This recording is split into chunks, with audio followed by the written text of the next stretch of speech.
Masquera saying Zimbabwe, welcome to our channel Zim Confessions and Deep Secrets. Kana kari kitanga kukuya paneno channel, please don't forget to subscribe. Kana chukwa gara subscribe, but don't forget to comment and share this video.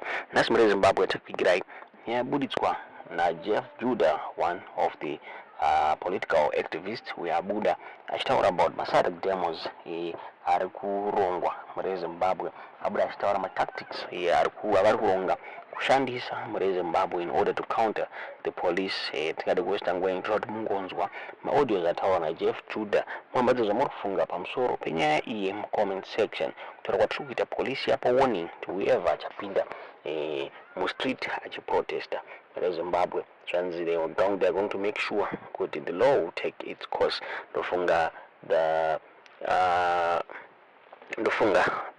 vakazembe vabuda vachipa a press statement along with the police bosses vachitaura ivo vachiti the opposition in reputation yekuita maprotests ane hondo mukati, and so the police is ready to deal with any violence ichaitwa. Tisingazotinoona sei nyaya iyi tudziwe zvamurifunga pamusoro penyaya iyi mucomment section. Tisingade kuwesta nguva yenyu kusvika kuti mungonzwa zvataurwa naJeff Judah mwambadzo zvamurifunga pamusoro penyaya iyi mucomment section.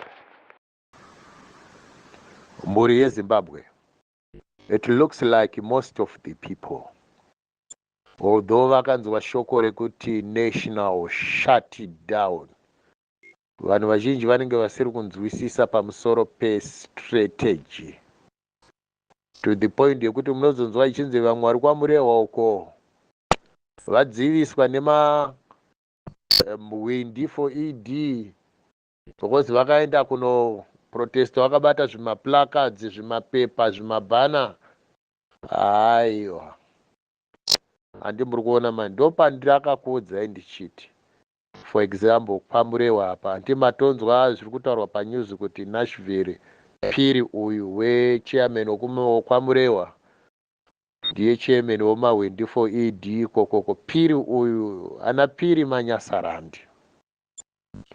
Vamwe vanhu vachati I'm inciting violence against vanhu kuMalawi, but I think I've told you kuti ndo vakazara naPhiri nanabhanda kupolice, kuarmy, top leadership, macommissioner, malieutenant, machii, macommanda, what, the same ku Zimbabwe Defence Forces, ku police, something like that.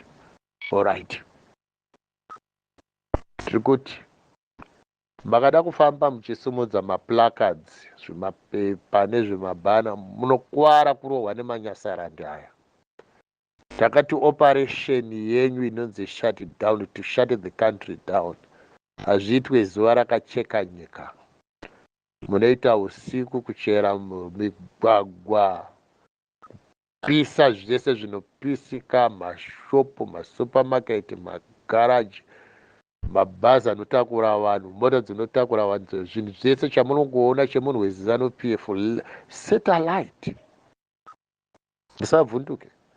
Zimbabwe is a very rich country. We will build everything anew because vanhu vese vane maproperty mahombe acho maZANU-PF nevari connected ivamba muZANU-PF who are benefiting from your suffering.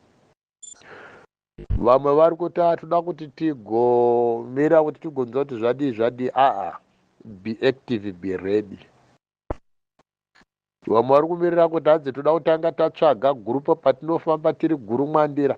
Munokuvadzwa because these people vakatoisa mutemo wekuti hakusina kuonekwa munhu ane dombo, munhu ane rekeni, munhu ane banga, munhu ane tsvimbo, munhu ane mubhadha, munhu ane pfumbo, munhu ane museve, munhu akatakura munondo. Hakusina kuonekwa munhu ane badza chero rekusakura munhu, hakusina kuonekwa munhu ane dimo rekunotema huni musango chaiko.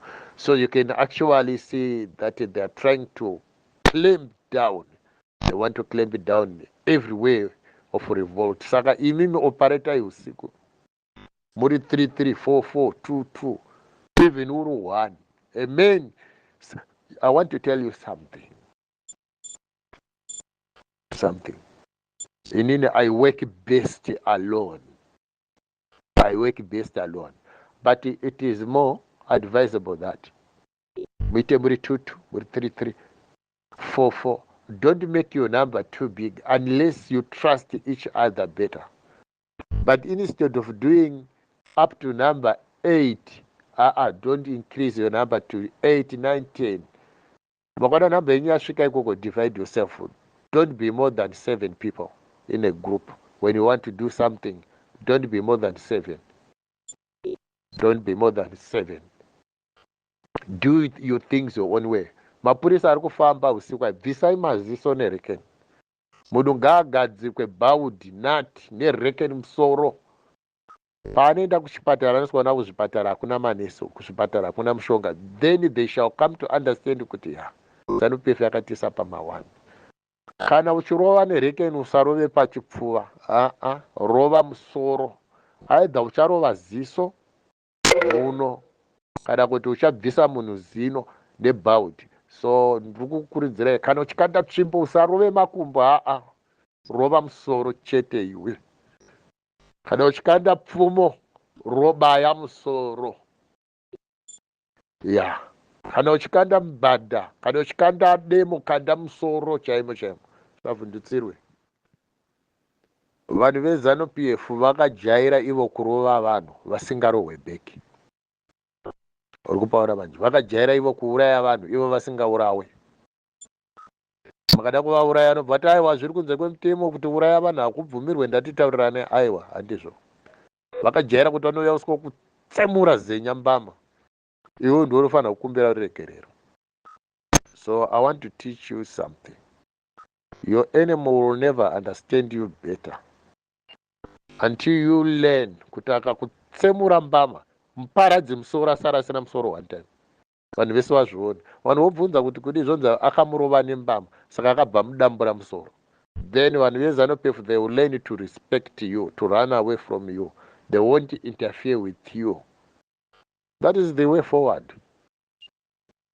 Izvo kuti vanhu veZANU-PF vanonzi anoponda munhu pakati osiwa, munhu otovigwa toita mariro zvotokanganwika, vanhu vozofamba chinongedzera guva kuti uyu takanga tichidzidza naye, takanga tichigara naye, takanga tichisenza naye, tese akapondwa neZANU-PF anoguva ripapo. But hakuna munhu weZANU-PF waunombonzi uyu akanga ari weZANU-PF akazopondwa. You should learn to fight back. Fire with more fire. Vakakuisirai moto, vapei moto wakapetwa kana kashanu, kana katanhatu, kana kanomwe. Hapana chekutyapo. Ivo vanoziva vachikuvhundusira vachiti tokuzivai tichakuteerera, imi mamuvazivi. Vatevererei right now. Vatevererei right now. Zvezvokuti tinokuzivai tichazokuteerai tichikubatai 1-1. Imimi vabatei right now 1-1. Hanti munovaziva vanhu veZANU-PF. Muri kutye.